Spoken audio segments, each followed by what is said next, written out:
محترم سامعین و ناظرین اکرام، السلام علیکم ورحمۃ اللہ وبرکاتہ۔ الحمدللہ وکفیٰ والسلام علی عبادہ الذین اصطفیٰ، اما بعد۔ قرآن پاک کو آسانی سے سمجھنے کے لیے اپنی زبان اردو میں اس کا مفہوم ترجمہ میں پناہ مانگتا ہوں اللہ کی شیطان مردود سے۔ شروع کرتا ہوں اللہ کے نام سے جو بے حد مہربان نہایت رحم والا ہے۔ سورہ فتح آیت نمبر 18 to 29 آخری آیات۔ اے پیغمبر صلی اللہ علیہ وسلم، اللہ ایمان والوں سے خوش ہوا جبکہ وہ درخت کے نیچے تم سے بیعت کر رہے تھے، اور جو خلوص ان کے دلوں میں تھا اس کو اللہ جانتا تھا، اور اس وقت اللہ نے ان پر اطمینان نازل فرمایا اور انہیں قریب میں ایک فتح عنایت کی اور بہت سی غنیمتوں بھی جو انہوں نے حاصل کیے، اور اللہ غالب اور حکمت والا ہے۔ اور اللہ نے تم سے بہت غنیمتوں کا وعدہ فرمایا ہے کہ تم ان کو حاصل کرو گے، پس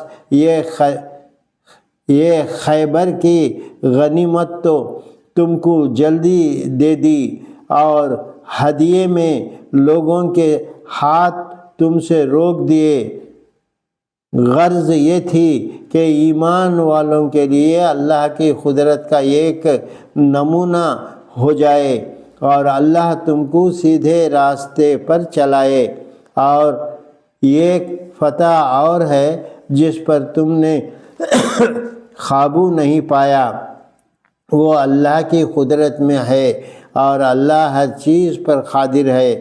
اور اگر کافر تم سے لڑتے تو پیٹھ پھیر کر بھاگ جاتے، پھر وہ کسی کو نہ دوست پاتے اور نہ مددگار۔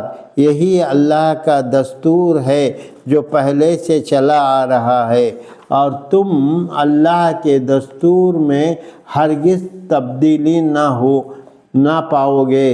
اور وہی تو ہے جس نے مکے کے قریب ان کے ہاتھ تم سے اور تمہارے ہاتھ ان سے روک دیے، ان کے بعد کہ تم کو اللہ نے ان پر قابو دے دیا تھا، اور اللہ تمہارے کاموں کو دیکھ رہا ہے۔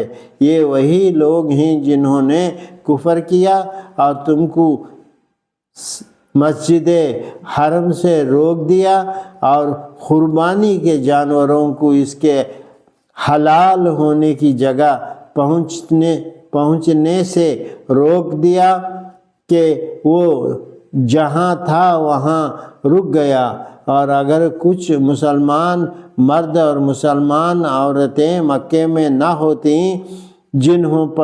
جنہیں تم جانتے نہ تھے، وہ لڑائی ہوتی تو تم انہیں پامال کر ڈالتے، پھر تم پر ان کے قتل کے سبب سے نادانستہ گناہ آ جاتا تو سب قصہ طے کر دیا جاتا۔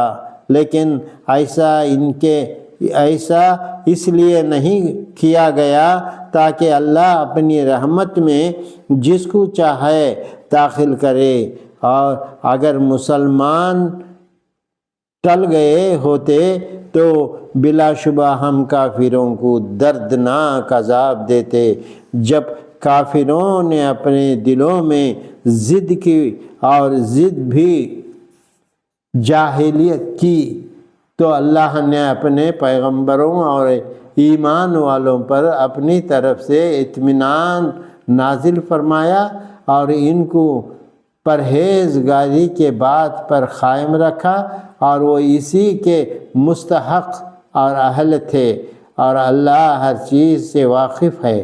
بے شک اللہ نے اپنے رسول کو سچا خواب دکھایا جو واضح کے مطابق ہے کہ اللہ نے چاہا تو تم لوگ مسجد حرم میں امن و امان کے ساتھ ضرور داخل ہوں گے اور وہاں اپنے سروں کو منڈوائیں گے اور بال کترائیں گے اور کافروں کا بالکل خوف نہ کریں گے۔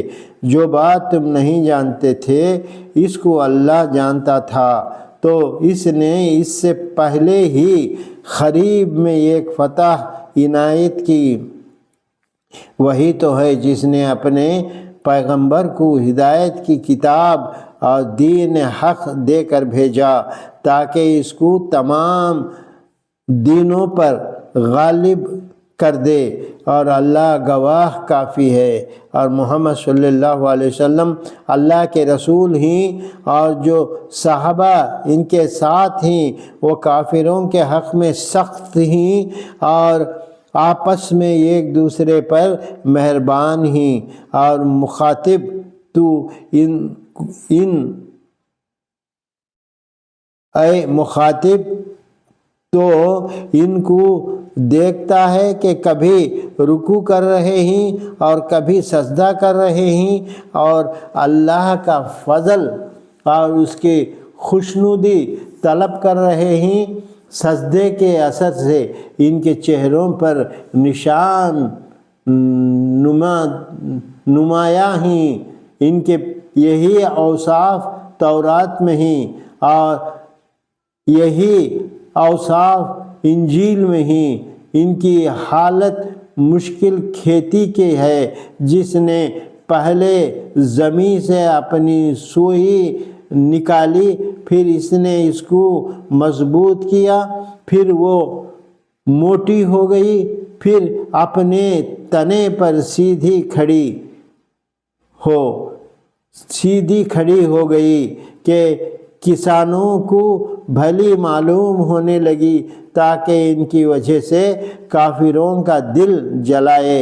اللہ نے ان صحابہ سے جو کہ ایمان لائے اور نیک کام کرتے رہے بخشش اور بڑے ثواب کا وعدہ فرمایا ہے۔ صدق اللہ العلی العظیم۔